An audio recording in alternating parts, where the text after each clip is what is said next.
Je cherchais une voiture à acheter pour mon fils pour ses 18 ans.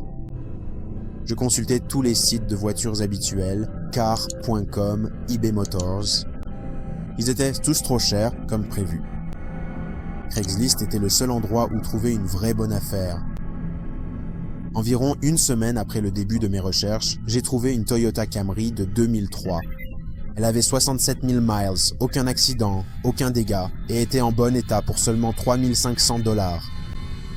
Cela semblait être une affaire en or pour une voiture aussi fiable avec si peu de kilomètres. Le vendeur habitait à environ 10 miles de chez moi, ce qui était une distance raisonnable pour chercher une voiture. Je l'ai appelé pour convenir d'un rendez-vous afin d'aller la voir. L'homme avait l'air normal au téléphone. Il m'a assuré qu'il n'y avait absolument aucun problème avec la voiture. Il s'est présenté sous le nom de Bob. J'ai emporté 3 500 $ en liquide, même si j'avais l'intention de négocier le prix autant que possible. Je suis arrivé sur la propriété de Bob en empruntant le chemin de terre environ 15 minutes en avance. C'était une toute petite maison avec un terrain de taille correcte, surtout parce qu'elle était un peu éloignée des voisins les plus proches. Le garage était ouvert, alors je suis allé voir si quelqu'un s'y trouvait. Mais à part une quantité inhabituelle de pièces détachées de voitures, il était vide. La voiture était introuvable.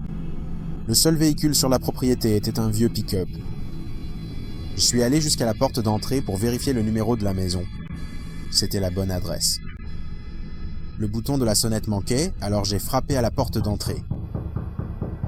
J'ai frappé pendant exactement 5 minutes avant de décider d'appeler l'homme.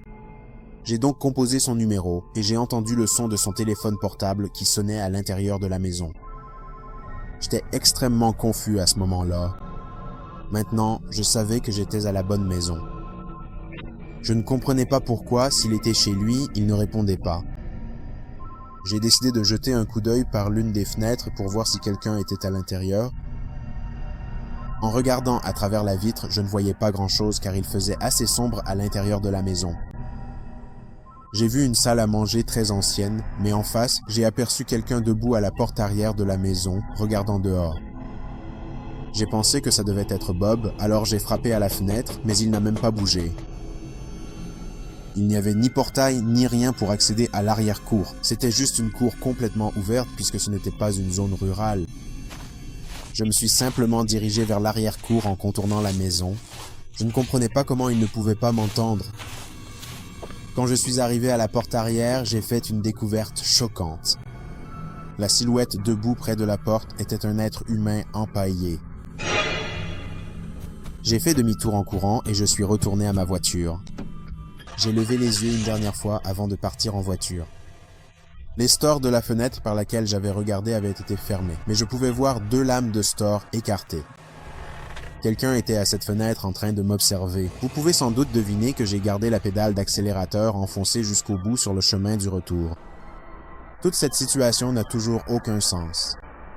Toutes ces pièces de voiture, le fait qu'il n'y avait pas de Toyota Camry, l'être humain empaillé, le fait qu'il n'y avait aucune voiture là-bas me font penser que, qui que soit cet homme, il n'avait pas l'intention de me vendre quoi que ce soit. Et cela mène aussi à la pensée troublante que j'ai failli devenir une statue sans vie, fixant la porte arrière de cet homme.